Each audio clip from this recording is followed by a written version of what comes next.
Nagbabala si Pangulong Ferdinand Marcos Jr. na hindi lang ang mga pangunahing sangkot sa flood control corruption ang hahabulin ng pamahalaan kundi pati ang mga nagtatago sa mga akusado. Ayon kay Pangulong Marcos, lahat ng pumipigil sa hustisya ay kasali sa sasampahan ng kaso. Nanawagan din ng Pangulo sa mga natitira pang akusado na sumuko na bago pa tuluyang habulin ng mga otoridad.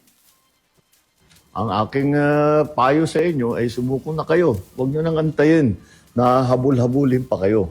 Mas maganda para sa sitwasyon ninyo na sumuko na kayo para maganda ang inyong pagsagot sa mga aligasyon na dinala kontra sa inyo. Sa mga nagtatangkad tumulong sa pagtatago, tandaan ninyo na kahit papaano mananagot din kayo kung kayo ay nagtatago ng isang fugitive from justice.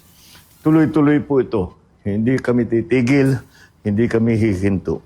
Maraming salamat po. Magandang araw sa inyo.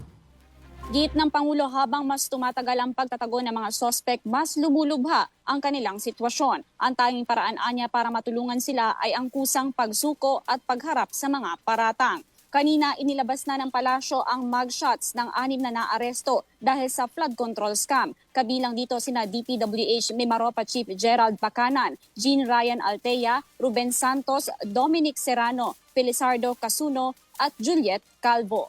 Kasama mo sa DZXL RMN Manila, Radyo Mansiano Salazar, Tatak RMN.